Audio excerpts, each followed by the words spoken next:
Hey everyone, this is Triple Play Fantasy, the Beyond the Analyst interview series. I'm your host, Zach at FF Chalupa Batman.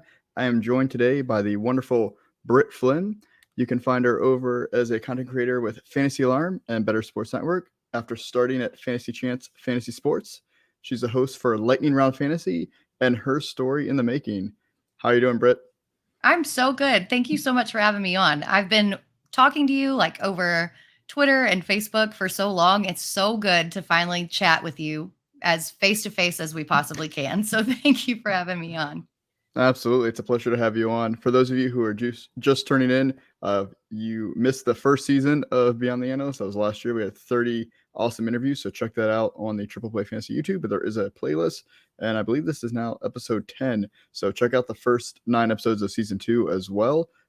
We are going to be talking to Britt, not about her fantasy football takes, as wonderful as they are. We want to get to know Britt. There's plenty of time for fantasy takes. We're right now in the off season. So let's have some fun getting to know you a little bit. So I'm wearing a Cowboys jersey. I did that on purpose. I know you're a Cowboys fan as well. And honestly, I've interviewed way too many Eagles fans on the show for my liking. I work with too many Eagles fans as well. But how did you become a Cowboys fan? I don't really know if I had much of a choice. My dad was a Cowboys fan starting when he was a kid in the Tom Landry era. And so every Sunday we would sit down and we would try to watch the Cowboys games. I say try to watch them because I grew up on a farm in rural Arkansas. And at that time, there was no cable, there was no dish, there were no streaming services. So we had an antenna in our backyard. We got 3 local channels, and the Cowboys games were always on Fox. Fox was out of Little Rock at that time. They didn't have one in Northwest Arkansas. And so if the wind was blowing and the sun was shining correctly, we could watch the Cowboys games. But there would always be a little bit or a lot of snow. And I remember thinking, as a kid, I didn't realize, like, no, this snow is caused from the antenna. I always thought, why is it always snowing at these games? And so I just thought it's so fun watching these players play in the snow when it was really the reception. Uh, but my dad would always call me up on the couch and he would explain football to me. And he loved, the triplets of Aikman, Irvin, and Emmitt Smith. And then you got Jay Novacek in there. You had Deion Sanders always playing, and Jimmy Johnson. And some of my earliest memories were those Super Bowls. And it kind of spoiled me for the rest of my fandom because I got 3 Super Bowls when I was just starting to remember memories. You know what I mean? And I was like, oh, yeah, it's going to be like this every year. This is what's going to happen. And after that 95 season, I've just been so disappointed ever since, but I cannot let go of those memories and that fandom. In addition to that, Jerry Jones being a former Razorback, which is my alma mater, and being part of the only national championship that Arkansas has ever won in football is really cool to me. But yeah, it's just, it's a love-hate relationship, but I will never give up on the boys. Absolutely. I would like to say a realistic Cowboys fan where I'm not one of those like, it's going to be our year. The odds tell me it's not going to be our year. I'm optimistic, always going into it, but I just hope they make the playoffs. And honestly, that's as much as I can ask for. But yeah, much like you, I grew up where my dad was a Cowboys fan, so he kind of raised me a Cowboys fan. Unfortunately, I was a little too young to enjoy the 90s Super Bowls. I was alive, but I was just a little too young to actually I was remember it. alive. Yeah, I was there. I'm not that young. So I got to suffer through, like much like you, like Quincy Carter. No offense, Quincy Carter. I know, just taking random shots right now. And Drew Henson, Drew Bledsoe after he was past his prime, and then magically we had Tony Romo, so that was cool. Other than the fumble with Seattle, and just wearing my dad's jersey, he definitely caught the ball. Like we've been through a He lot. did. I will go Yeah, to my grave saying that yeah. Dez caught that ball.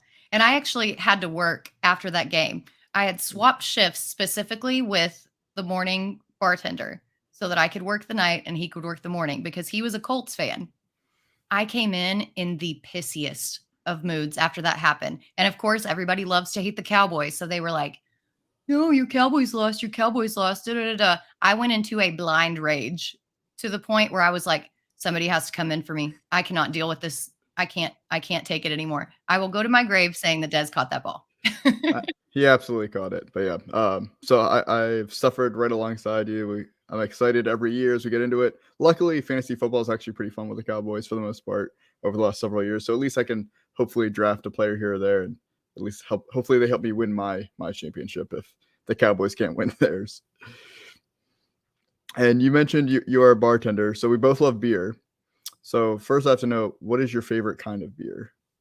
So, really, I like to say if it's wet, it's my favorite beer because I really don't turn down any kind of beer.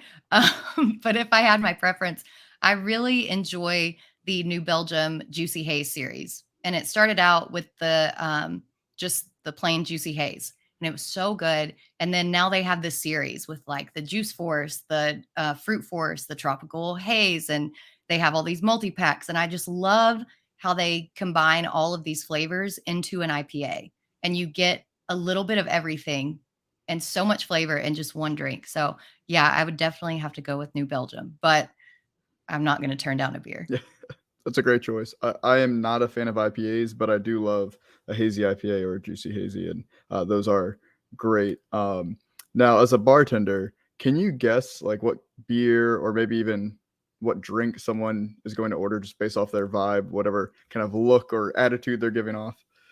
Yeah, I'm kind of judgmental in that way, but you're not judgmental if you're right. And I'm right a lot of the times.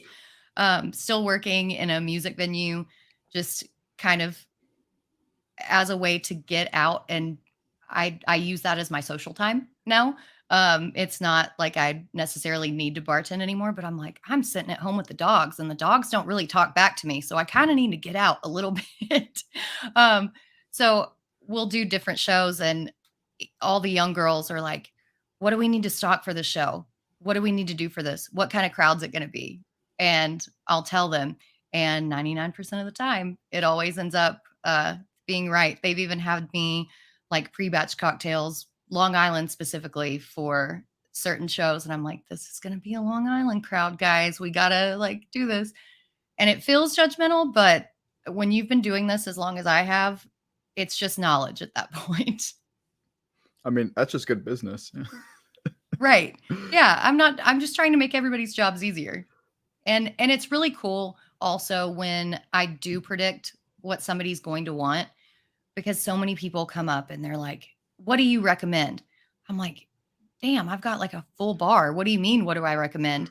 And then I just go into my vault and my filing cabinet and I'm like, "Well, you look like this kind of drinker. How about this?" And they typically like it. So, it works. Now, assuming you're not like busy at the moment, do you like to kind of have a more complicated cocktail that you have to put together, or is it just like, keep it simple and stick to the classics? So I do enjoy making craft cocktails, but at my core, I am a speed bartender. I want to sell as much in as little amount of time as possible. And that's where I've always been. Even my very first job was at Sonic as a car hop. And I would always, if Sonic's kind of a southern thing for anybody who doesn't know. It's like a drive-in, you pull up to the stall, you order, and then you scan like your little wristband, and that assigns you the order to take out. I would show up and I'd be like, beep, beep, beep. And everyone's like, why are you scanning three at a time? And I was like, because I bet I can take it out faster than you can take it out with one. And they'd kind of look at me and then I would do it. I've always just been like this speed monster about let's just sell, sell, sell. Let's turn, turn, turn. And yeah, that's why speed bartending is just really my vibe. Now, when you were at Sonic, were you skating or did you not have to skate? Oh no, thank God I didn't have to skate. I am the least athletic person on the planet. I brought it up today. Somebody asked me if I had ever done jujitsu, and I said, I can't even ride a bicycle, let alone do jujitsu. I probably a lot of this is the ADHD and the clumsiness that comes along with that. But I will trip over my own feet. I will run into walls. There's no way that I was going to go out there on skates. And luckily for me, the first place that I worked wasn't insurance approved for skates because it was an older building. And I was just like, yes, I don't have to be pressured into skating. Yeah, I've only been to Sonic a couple times. Like you said, it's part of the South, and yeah, I just I feel bad for the ones that are skating. I'm just like, what if you fall? What if someone actually bumps into you? Like, not only are you spilling food, but you're on No, skates. man, I fell walking so many times because we would have to go out there when it's like sub freezing and there would be little ice patches. I remember one time in particular, my sweet mom was coming to like get her morning drink before she went to work at the university. And I slipped on a patch of ice and I was carrying the aforementioned 3 orders at a time. I straight up slipped and I just did this, came down directly on my butt, but I did not spill any food. And my mom saw me do that. And when I came out to her, she goes, "Well, at least you didn't spill the food." And I was like, "You know what, mom? That actually, you are right. That made me feel a lot better." You're basically like Spider-Man at that point. If only. That's great. When you aren't working, bartending, creating content, how do you like to spend your time? So again, this is where the ADD comes in. I have so many interests and so many things that I like to do. I like to go hiking with my dogs. I like to go to the river. I like to go floating. I like to go hiking. Sometimes I just want to go lay in bed and read a book. Sometimes I want to watch my TV shows. Sometimes I want to go upstairs and spend 12 hours writing music. You just never know what my brain is going to do. But writing and doing content has really been kind of a a very organized effort for me to keep myself on track. So I've come to enjoy that as well. Even when I don't really have anything on my slate or on my plate, I'm like writing and researching and just trying to learn as much as possible. Um, so it really just depends on what state my brain is in any given day. Do you feel like creating fantasy football content kind of gives you a sense of calmness, or are you just kind of utilizing your energy to have, as so many of us do, 50 tabs open and just researching as much as you can? Yeah, so that's kind of one of the ADHD superpowers is the hyperfocus, and it comes in very handy when you're creating content. You can get zoned out on any kind of topic and really get down the rabbit hole and really get to the nitty gritty that a lot of other people miss. And so, yeah, it is kind of a grounding force and something that helps out. I will say though, on the days that I don't have the hyperfocus, I'm like writing and then I'm like squirrel or I have to go do this or this and then 5 minutes later, 10 minutes later, 30 minutes later sometimes I'm like, "Oh yeah, I was writing. I was doing something. I really need to get back to this." So it's a give and take in that situation. Fair enough, but I mean, it's cool that you're able to do so many different things that you like and find a way to make fantasy football content creation work for you, and uh, I guess an outlet for you as well, which is always cool. Because if you don't enjoy what you're doing, like, why are we doing this? So it's Oh always good to man, hear. and talking I'm going back to being the bartender. I worked in so many sports bars and I would just like talk my regulars ears off about games and they would always have me work on Saturdays and Sundays. If I took a Saturday or Sunday off when there was football going on, sometimes they would walk in and they're like, "Where's Brittany?" And then they'd like order a drink and then leave because I would just talk their ear off and I've always had that passion for football.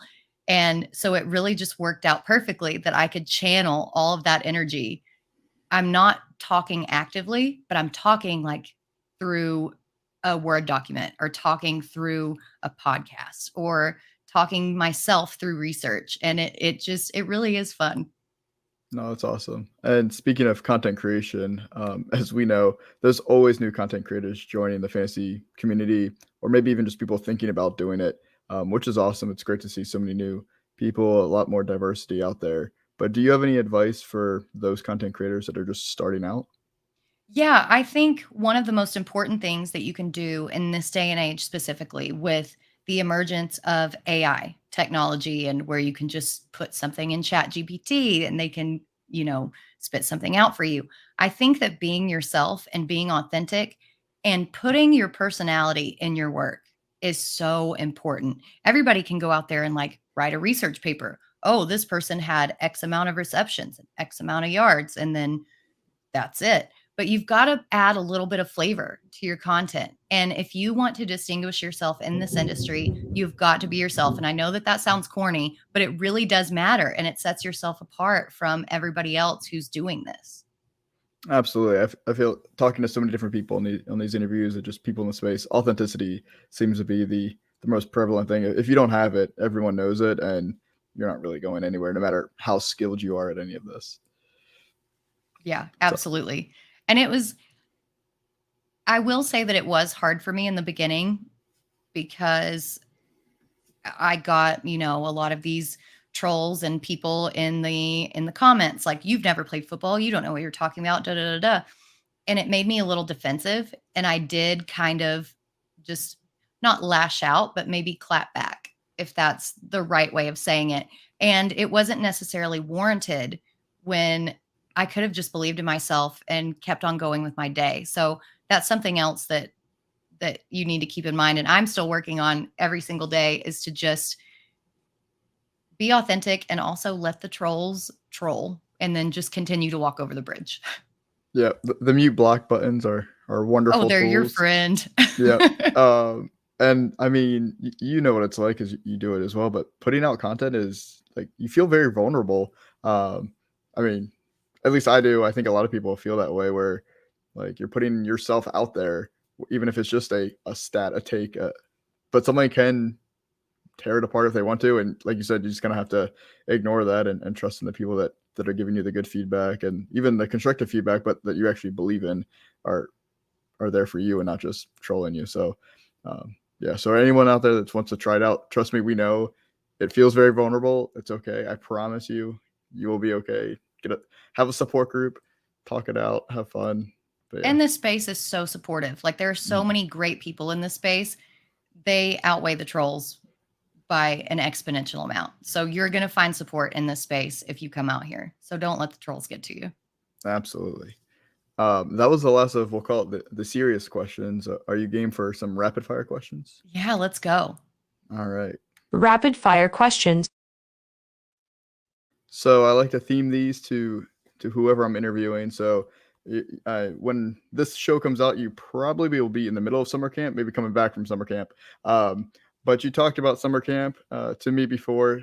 I know it's not a real summer camp, but I'm going with a camp vibe for these questions. So what is the best thing to cook over a campfire?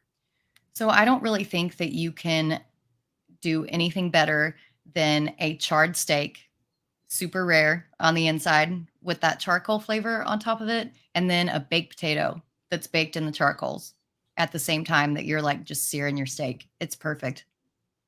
You can't go wrong with steak and potatoes, and that sounds fantastic. Right. So kayaking or canoeing? I like canoeing better because I have the dogs, and it's so fun to go out on a river and put the 70-pound lab behind me, the 60-pound hound dog mutt in front of me, and watch the lab just decide that he's excited, and then he starts howling and then jumps out of the boat. I can't do that on a kayak with both of those big dogs. So definitely canoeing. I'm not the best at it. I sit in the front and basically play dog mom watcher. But yeah, that makes it even more fun. So yeah, absolutely canoeing. Sounds perfect. Now I first have to ask you, do you like s'mores? I do like s'mores. Okay, so then what is the best way to build a s'mores? Is there any wrong way to build a s'more? I guess, what is your best way? I've always done it where you toast your marshmallow, you have your graham cracker and your chocolate, and then once you get the marshmallow off of the fire, you just like sandwich it and scoop it. Like, that just seems like the only way to me. Are there other ways? I'm really curious. Are there other ways? Well, do you only do like one layer of chocolate? Do you do multiple layers of chocolate? I do. So it's 2 graham crackers, 2 pieces of chocolate, and then 1 s'more, or 1 marshmallow in the middle for the s'more. See, I prefer just a straight toasted marshmallow, but if I'm making a s'mores and we're going like just extra and not really your traditional s'mores, use Reese's peanut butter cups. Ooh. That's instead of graham crackers, just Reese's peanut butter cup, marshmallow, Reese's peanut butter cup. That sounds fantastic. It is great. You have to plan ahead for that because most people don't have Reese's peanut butter cups for a Ah. campfire. But Oh man, I'm gonna have to that's try my that. favorite. Yeah. I always take away something from an interview. This is gonna be one of the takeaways. There's the one nugget for you. Not the one nugget, but definitely a nugget. Perfect. How many days do you think you could last in the wilderness if you were on one of those survival shows? So maybe a week. Maybe a week. I've done, going back to bartending, not trying to harp on it too much, but doing bikes, blues, and barbecue, where you're literally working 9 a.m. to 5 a.m. and you're sleeping maybe an hour or two a night for like 3 or 4 days. I think if I can do that, then I can get through 7 days where I can nap and nobody's bothering me. I'm not super handy and not super strong. So that would be my weakness, but man, I'm super stubborn. So I would try to tough it out as long as possible. That's way longer than I would have ever said for myself. So I appreciate your tenacity with wanting to start. I'd be like, Oh, I mean, if it rained, I'm out right after that. It's wet and cold. We're done. Well, Please going back take to a me home. festival. So I know this is rapid fire, but I'm gonna That's okay. bring up another festival. It was Wakarusa on Mulberry Mountain, and it was 2012. And it is since then come to be known as Swamparusa, because we were out there for 4 days. We were in tornadoes, we were in floods, we were in severe hail and lightning. There was so much water and so many people out there. There were like 20 or 30,000 people out there that the entire area became flooded. And if it wasn't flooded, it was just a giant mud pit. And so I feel like if I can make it through Swamparusa, then I can make it out in the wilderness for, a little bit longer. That's the only reason. I've been through it. I mean, that's some unorthodox training for those survival shows right there. Trial by fire, man. There you go. And for my last rapid fire question, what is the best kind of bear? I would have to say the polar bear. They're, for one, they're beautiful.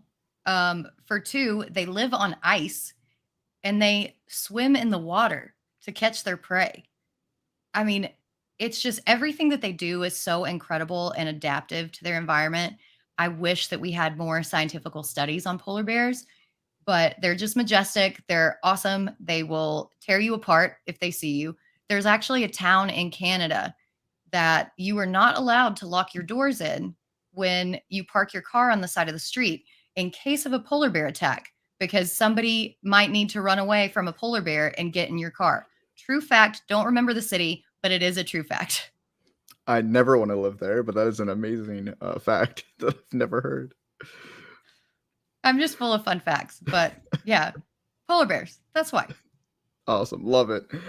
You survived my camp themed rapid fire questions with flying colors. That was great. Can you tell everybody where they can find you and all of your great content that you're putting out there? Yeah, thank you so much for having me. This has been a blast. You can find me over at Fantasy Alarm.